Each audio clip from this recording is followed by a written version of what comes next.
Good morning, everyone, and welcome to today's seminar, Labeling Love Story, Finding Harmony in EU, UK, US, and Canada. My name is Ima Gamero. I'm the Managing Director at Cosmeservice, and it's a real pleasure to be here with you, sharing insights on how to navigate multi-market labeling. Today, these sections, we are going to explore how companies can achieve harmony between different regulations, turning what often feels like a challenge into an opportunity for global expansion.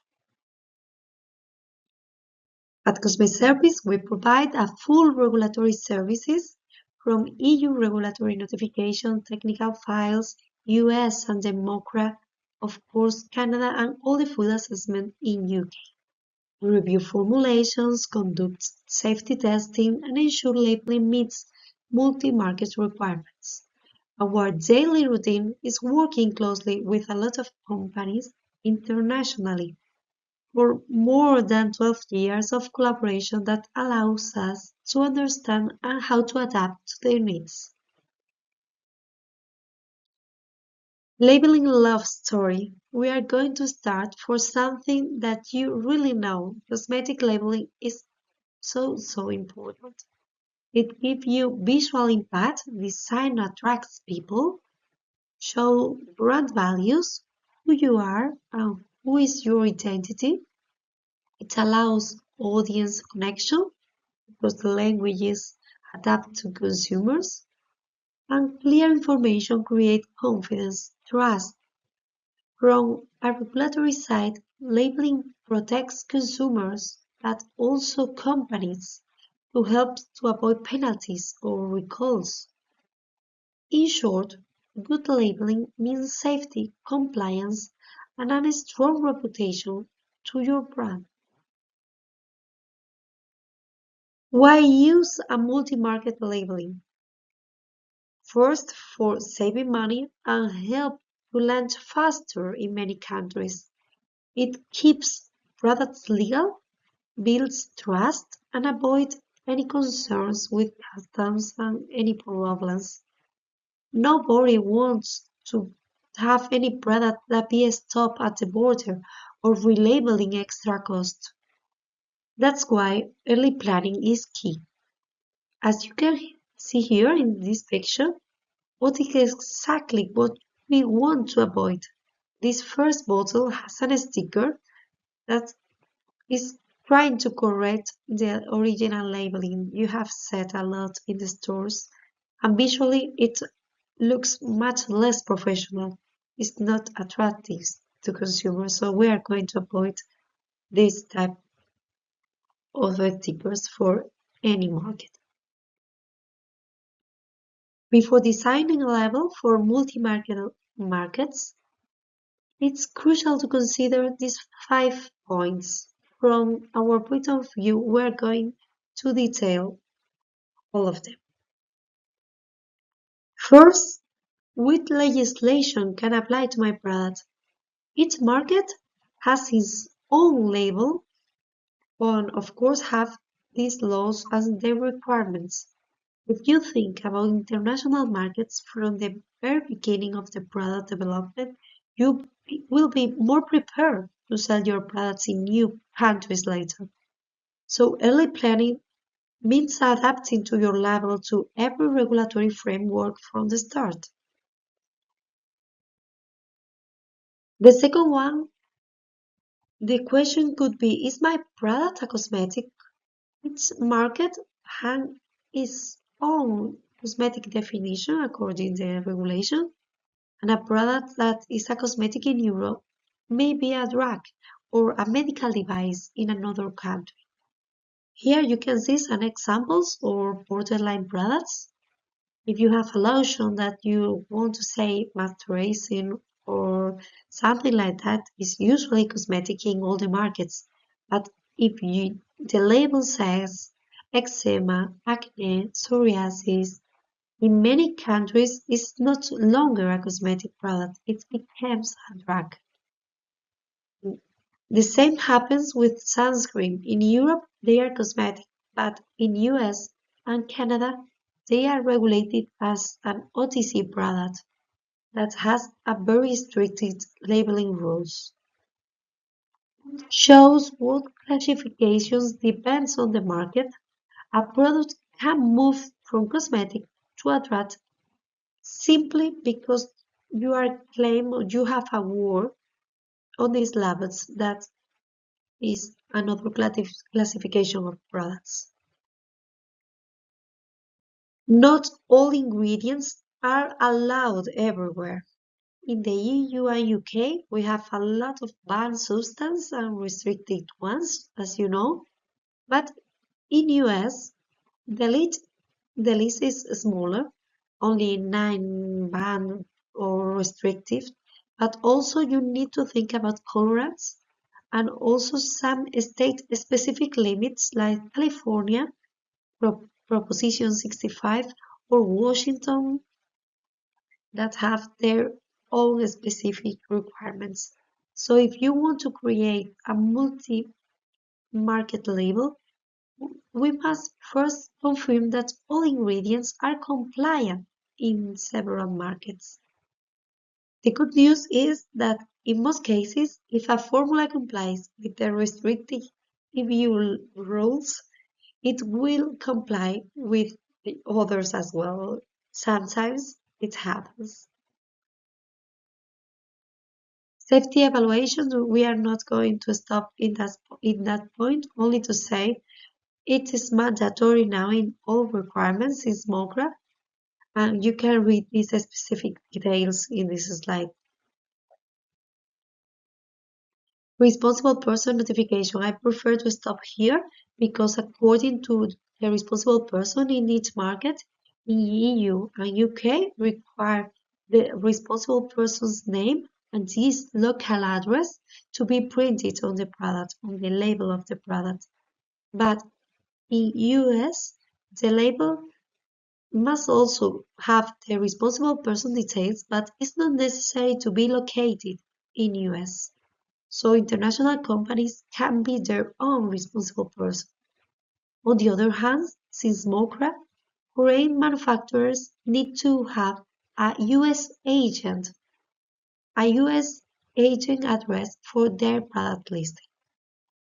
In Canada, the responsible person needs to be based locally, but it's not necessary to be included in the labeling this Canadian address.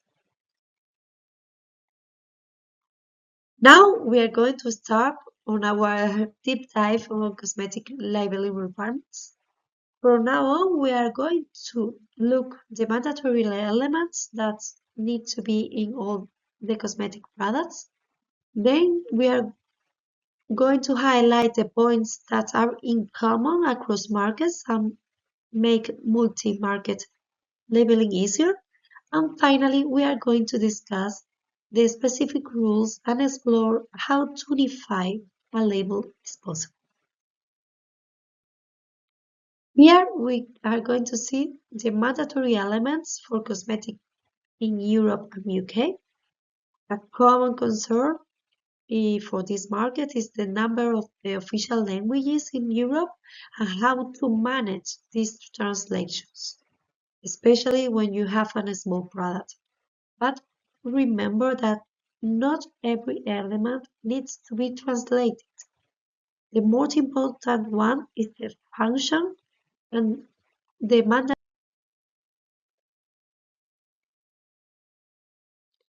In the EU and UK, all the mandatory elements can be placed together on the packaging.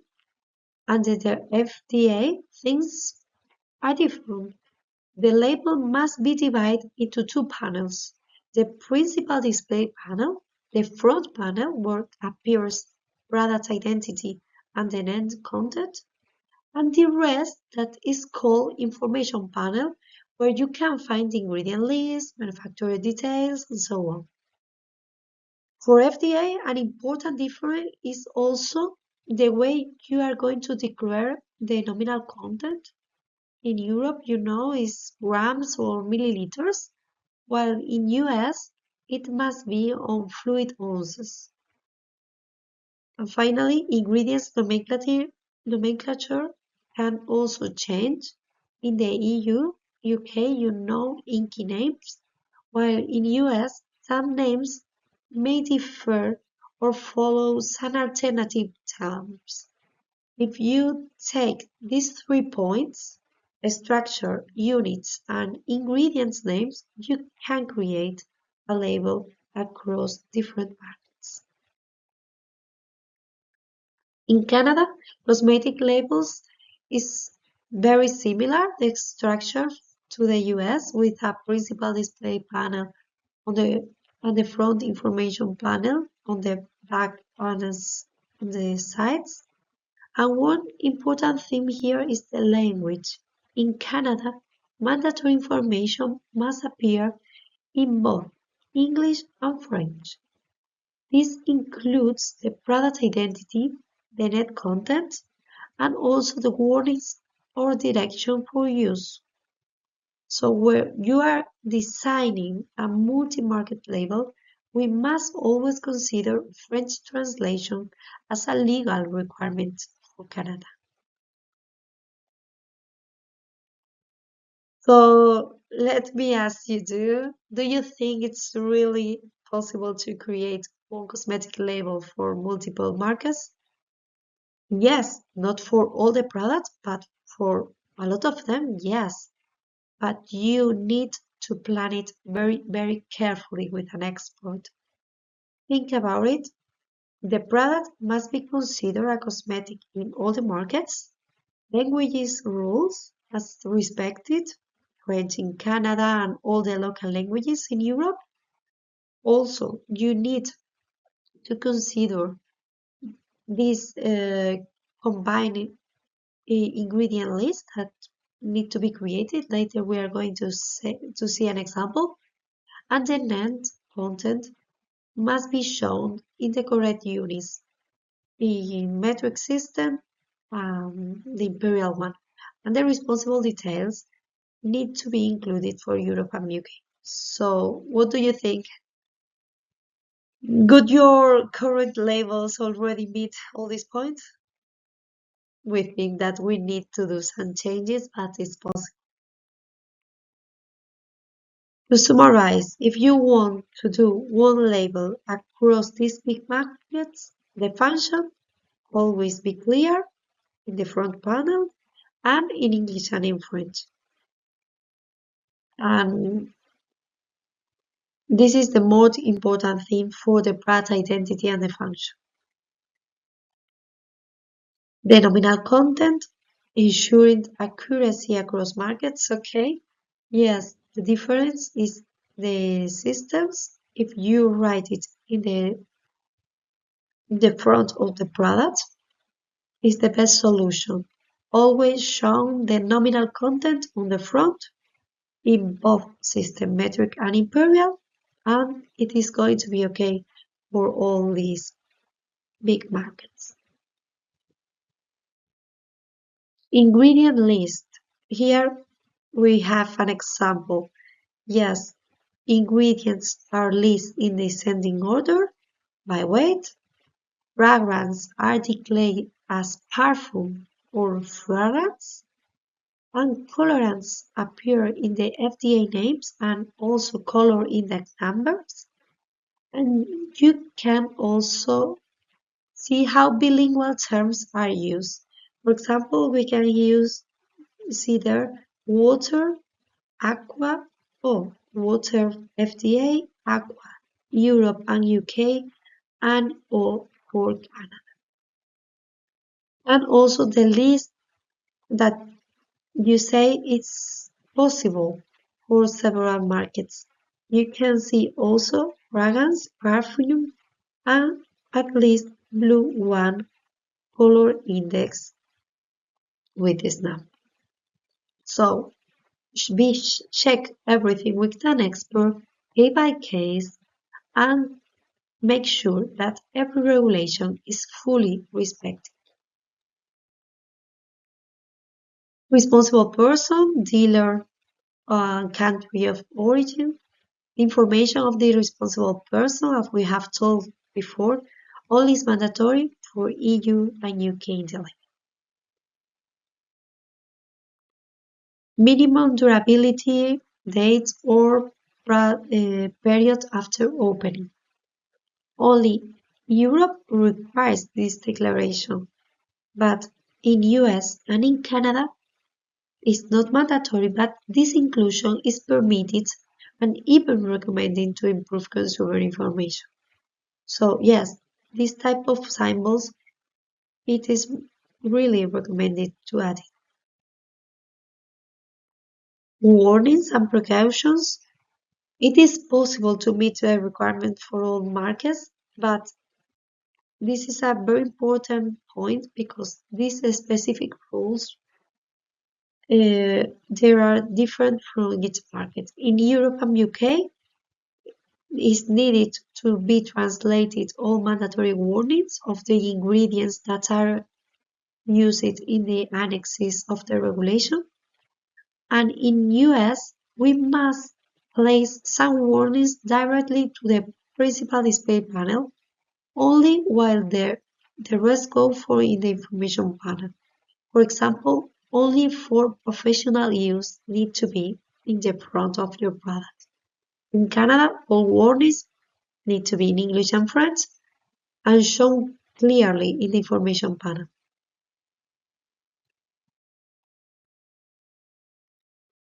This specific cosmetic require mandatory warnings, hard eyes, sprays, flammable products, sunscreens.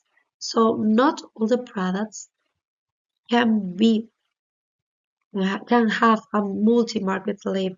This type of product has their own requirements from the labeling and it's not possible to have it. Batch number mandatory in primary and also in secondary packaging in both ones in the Europe and UK market, but in Canada and US not legally required on the labeling, but very, very strong recommended for traceability and quality control. Additional information.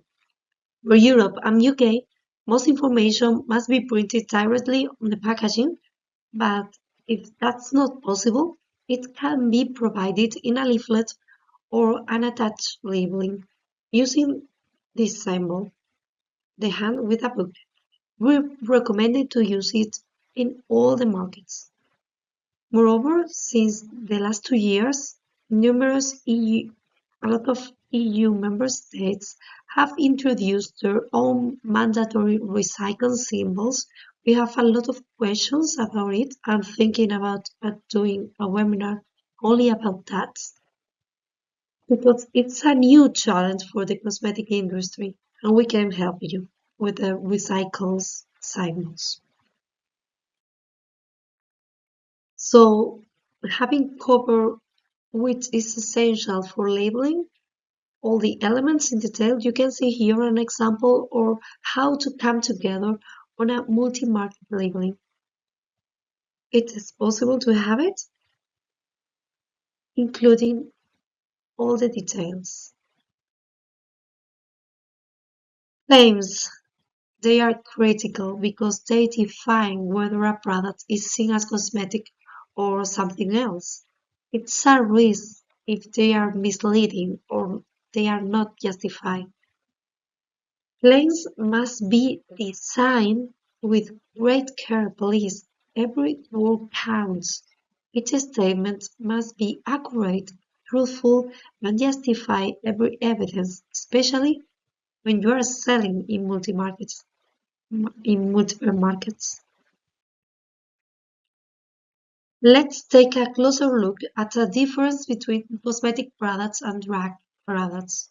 On the left side, we have a cosmetic product. These are designed to enhance appearance. Their primary function is to hydrate, cleanse, beautify, and they do not affect the body's structure or function. Now, at the right side, we see a drug product. These go beyond surface level effects. They are formulated to prevent medical condition and can alter the body's structure or the function. So while both may come in a similar packaging or be applied to the skin, their purpose and the rules they follow would be very different. So cosmetic make us look and feel good, but drugs are designated to heal or correct something within the body. Understanding these two classifications, this distinction is very important when choosing products for personal care and health. Always check the claims and what are you using and why. If you have doubts, consult with an expert. He claims, or some of them, that they have in a lot of markets free from claims.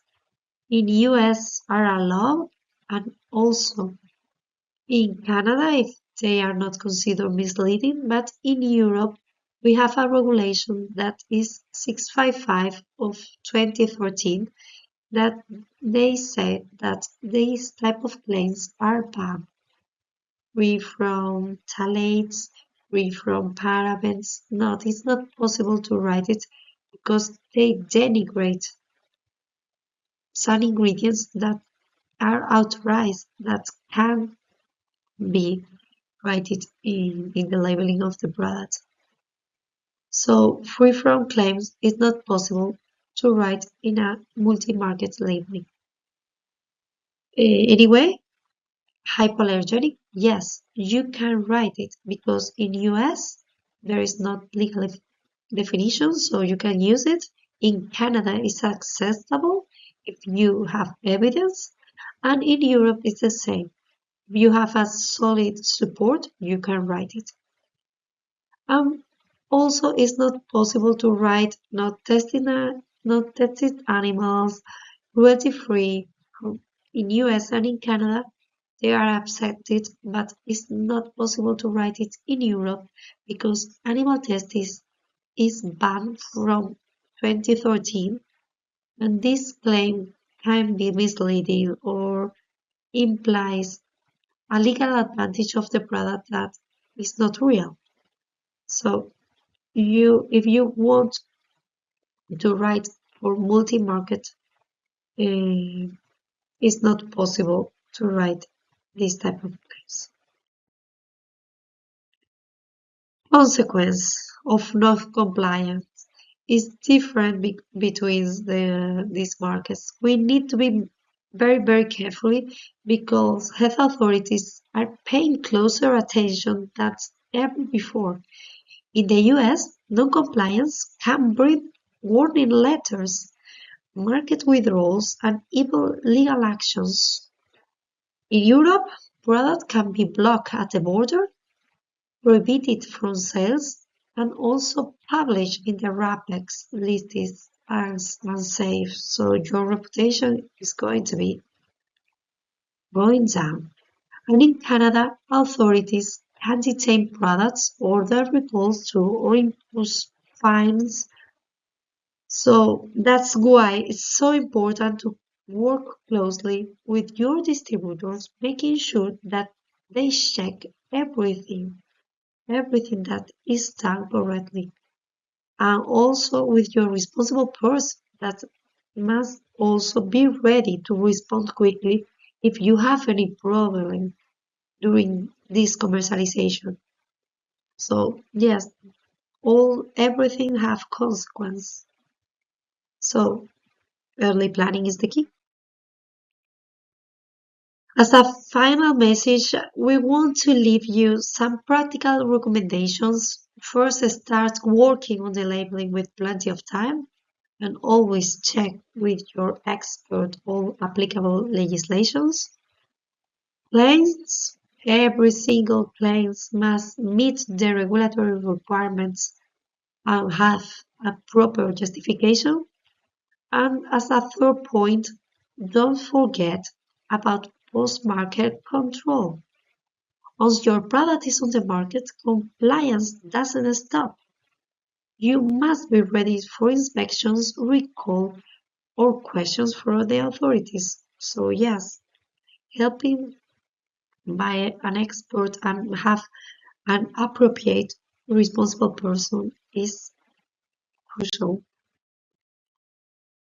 And from a more practical perspective, the best strategy is to create one central design with elements common to all markets and also develop different language variants for multi-market.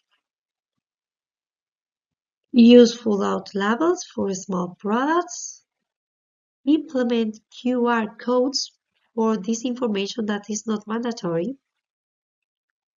Start for all target markets, and although you are not thinking to do it, if in the future is possible, try to do it in the development of the products and conduct cross-regulatory reviews before approving this final act. So this is the end. If you want to keep with all these global regulatory changes, our newsletter, you are going to be covered. You can sign up and stay informed, so you can check all also in our website, LinkedIn, our blog, all everything related to our services and tests, and we would give you the more details, obviously, questions for your answer for your questions. So thank you very much for your attention through this presentation. If you have any questions, now is the perfect time to ask. We are going to help you. For further information or support, feel free to contact us, info@cosmeservice.com, or visit our website, cosmeservice.com. We are proud to operate internationally with offices in Spain, UK, USA, and Canada, and you can also connect with us on LinkedIn, Instagram, or simply scan this QR code on the screen to explore more about our services. Thank you for your time together, and we look forward to working with you as soon as possible. Have a very good day. Bye bye.